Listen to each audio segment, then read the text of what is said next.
Exoplanets की खोज होने से पहले हमें लगता था कि हमारा सोलर सिस्टम ही पैमाना है, यानी दूसरे सोलर सिस्टम इसके जैसे दिखते हैं, रॉकी प्लैनेट्स, गैस जायंट्स, एश जायंट्स। पर जब हमें ये मिले तो देखा इनमें हमारे सोलर सिस्टम जैसा कुछ नहीं है।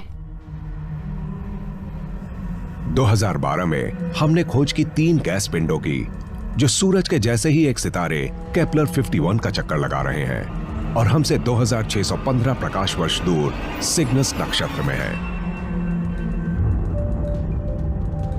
शुरुआत में ये ग्रह बिल्कुल बृहस्पति ग्रह जैसे ही दिख रहे थे, पर 2019 में हमने इन्हें ध्यान से देखा।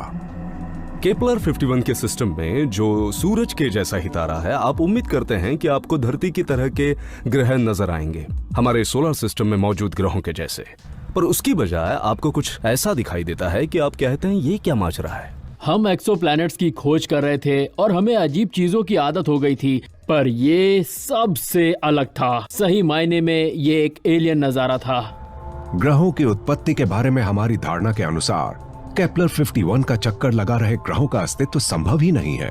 केपलर 51 का चक्कर लगा रहे ये तीनों ऑब्जेक्ट्स अंतरिक्ष के जादूगर हैं, क्योंकि ये लगते हैं जुपिटर जैसे, पर इनका वजन धरती से बस कुछ ही गुना ज्यादा है। इन ग्रहों की डेंसिटी पानी से 10 गुना कम है। अगर आप इनके वातावरण में कोई चीज फेंक सकें तो वो तैरेंगी। ये ऐसे है जैसे कॉटन कैंडी होती है। इनकी डेंसिटी बहुत ही कम है। जैसे अगर आप इन्हें बाथ टब में डाल सके तो ये तैरने लगेंगे। बहुत ही कम डेंसिटी है। तो सोचिए जुपिटर से बड़ी कोई कॉटन कैंडी है, जैसे वहाँ पर पार्टी हो रही है। ये फूले हुए ग्रह हीलियम और हाइड्रोजन से बने हैं, बिल्कुल बृहस्पति ग्रह की तरह।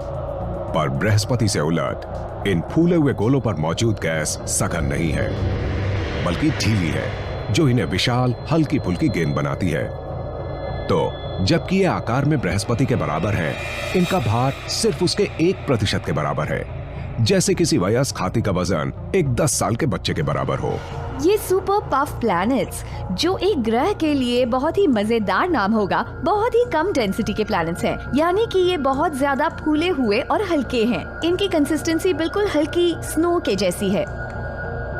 इन ग्रहों का इतना कम वजन होना वैज्ञानिकों के सामने परेशानी पैदा कर रहा है। ये बहुत बड़ी अनहोनी घटना है, क्योंकि इतने फूले हुए हल्के ग्रहों का अस्तित्व कैसे हो सकता है। बृहस्पति जैसे गैस पिंडों के बनने की शुरुआत बर्फ और चट्टानों से बने केंद्रीय भाग से होती है। ये केंद्रीय भाग तब तक बढ़ता है जब तक इसमें इतना गुरुत्वाकर्षण बल न उत्पन्न हो जाए कि गैस को अपनी ओर खींचने लगे। इससे 3000 किलोमीटर से ज्यादा गहरा वातावरण बनता है। क्या ये फूले हुए हल्के ग्रह भी ऐसे ही बनते हैं? ग्रह कैसे बनते हैं इसके बारे में हमें जो भी पता है उसे देखते हुए ये बहुत ही अनोखी बात है कि इतनी हल्की कोई चीज हो सकती है, क्योंकि जहां तक हमें पता है टिपिकली ग्रह ऐसे नहीं बनते। ये सुपर पफ प्लैनेट्स पूरे विकसित हो चुके हैं, फिर भी उनमें एक गैस जायंट के जितनी डेंसिटी नहीं है। तो फिर ये अस्तित्व में कैसे हैं? हम ऐसी चीज की बात कर रहे हैं जो बहुत बड़ी है पर जिसमें भार नहीं है।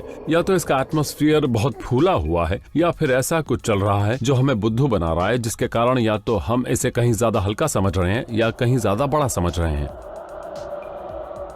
ये फूले हुए विशाल ग्रह कैसे बनते हैं, इस बारे में वैज्ञानिकों ने एक सिद्धांत बनाया है। आज ये तीनों ग्रह हमें अपने स्टार के बहुत नजदीक दिखाई देते हैं, पर इनकी बनावट को देखते हुए बहुत संभव है कि ये उससे काफी दूर बने हों, इनकी स्नो लाइन से भी परे। तारामंडल 2 क्षेत्रों में बटा होता है, गर्म अंदरूनी क्षेत्र जो तारे के नजदीक होता है और ठंडा बाहरी क्षेत्र जो तारे से दूर होता है। स्नो लाइन इन दोनों क्षेत्रों को अलग करती है। गैस से बने ग्रह इस स्नो लाइन से बाहर बनते हैं, तारे से बहुत ज्यादा दूर, जहां गैस आपस में जुड़ सकती है। जैसे खूब सारी हाइड्रोजन और हीलियम को इकट्ठा करके एक एटमॉस्फेयर बना दिया। स्नो लाइन के बाहर पानी संघनित होकर ठोस रूप ले लेता है। ये प्रक्रिया कई छोटे ग्रहों के निर्माण को बढ़ाती है। ये बर्फीले छोटे ग्रह बहुत तेजी से अपना रूप बदलने लगते हैं और गैस पिंडों का रूप लेने लगते हैं।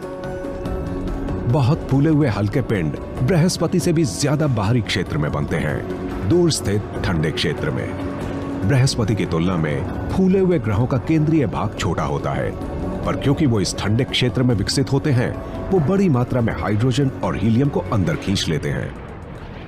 और इस तरह बने ये ग्रह जो आकार में बहुत बड़े हैं पर डेंसिटी और भार में बहुत कम हैं। ये ग्रह लगभग 50 करोड़ साल से आकार में बढ़ रहे हैं और आकार में बढ़ने के साथ ये खिसक भी रहे हैं।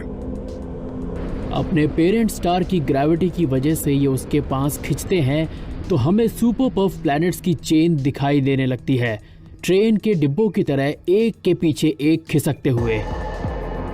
ये तारे के जितना नजदीक जाते हैं, इन पर बहने वाली तेज हवाएं उतना ही ग्रह को चोट पहुंचाती हैं। ये हवाएं हल्के और ढीले वातावरण को नष्ट कर देती हैं और इस प्रक्रिया को फोटो इवेपोरेशन कहते हैं। फोटो इवेपोरेशन के प्रोसेस की वजह से ग्रह अपना एटमॉस्फेयर खो देते हैं। हर सेकंड करोड़ों किलो एटमॉस्फेयर खत्म होने लगता है। ये सुपर पफ्स घूमते हुए डैंडलाइंस की तरह हैं जो हवा के साथ उड़ रहे हैं। वैज्ञानिक अनुमान लगा रहे हैं कि अगले 45 लाख सालों में तारे के सबसे नजदीक वाला फूला हुआ हल्का ग्रह अपना वातावरण पूरी तरह खो देगा, जिसके कारण ये नेपच्यून के जितने आकार का छोटा ग्रह बन जाएगा। दूसरे दोनों ग्रह मोटे तौर पर बिना किसी नुकसान के बच जाएंगे।